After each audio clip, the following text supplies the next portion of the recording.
Hi there. I'm really glad to have you here with me in my home office. And it's nice that we can get together this way. I look forward to the time that we can look face to face and discuss the scriptures together. But until then, this is second best.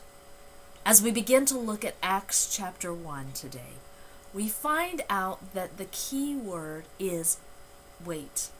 Yeah. To a lot of kids, that's a 4-letter word. Wait.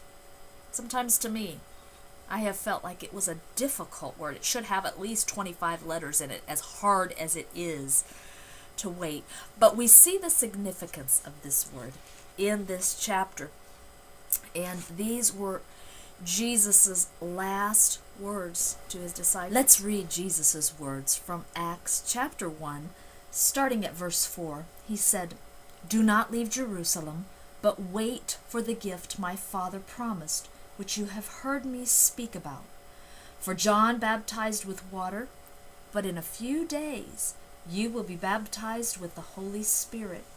Skip on down to verse 8. "But you will receive power when the Holy Spirit comes on you, and you will be my witnesses in Jerusalem and in all Judea and Samaria and to the ends of the earth." The key word we see is wait. The ascension of Jesus marked the end of the earthly ministry of Jesus. God finished that. And it also marked the beginning of God's ministry through his church, his people on earth. So why must we wait for the empowerment of the Holy Spirit? 3 reasons. Write these down. Number 1, the task is bigger than we are. Number 2, the task is too hard, if not impossible, to accomplish without the Holy Spirit's power. And number 3, the task is not yet finished. And so, we wait for the gift of the Holy Spirit.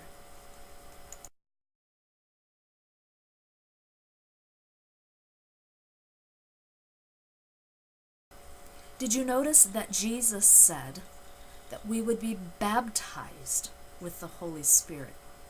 We saw him in the Gospels as he led us in the understanding of water baptism. And now he's saying there's a second baptism, Holy Spirit baptism. Water baptism is outwardly. It's an outward sign. It's external. The Holy Spirit baptism, it's internal. It's an inside job. And so we need both. We need both in order to walk in obedience to what Jesus has commanded. You see, the purpose of the outpouring of the Holy Spirit on that day of Pentecost was not to birth the church. It was already established. There were believers, the disciples, and the others that followed Jesus and believed in him. So this outpouring was to empower that early church. It's as if the pebble was thrown into the pond. The power of the Holy Spirit coming on the day of Pentecost, boom. And the ripple effects are outlined in Acts 1:8. First Jerusalem, then Judea, Samaria, and finally the ends of the earth. Jesus ascended from the Mount of Olives. I think that's interesting. His arrival on earth was in a barn. His ascension was from a graveyard. In fact, it was a preferred graveyard. The hillside dotted with all kinds of grave markers. And Jesus was the first human to ever ascend to heaven rather than to remain in the grave. I love how he does that. Such a good word picture.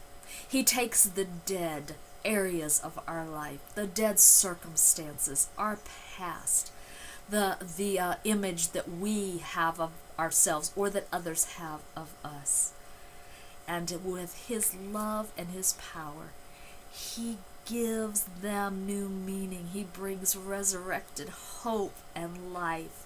The Mount of Olives, and one day he'll touch down again in that very same place. So why do we need this power? One reason: to witness. Why do we need to witness? This is not rocket science. Because so many have not yet heard. How can we, who have been so blessed to hear the message, to receive it and experience the love and provision and presence of God, and still around this globe there are thousands upon thousands upon thousands of people who still have not heard one time? We must be witnesses.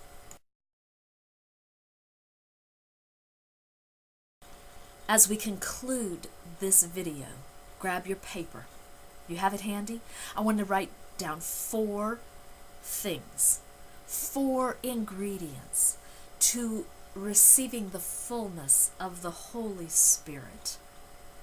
First of all, obedience. We need to do what he says to do, and sometimes if he says wait, we wait. Secondly, unity. You could take 2 cats and tie their tails together, and they would have a union, but there certainly wouldn't be unity. How many churches do we see? How many groups of believers do we see where there are people gathered together in a union, but there's not much unity, and God is limited on what he can reveal and pour out? The third ingredient is prayer. Consistent communication. Listening, talking, meditating, but consistently praying. And number 4, what you're doing, studying and applying the scriptures. Oh, how the Holy Spirit comes and reveals himself to us as we do that. Well, that takes care of it for this time. Now, it's on to your reading and answering the questions. And please know that until we get together again, I'm praying for you that the Holy Spirit would reveal hidden truths that you've never seen before. God bless you.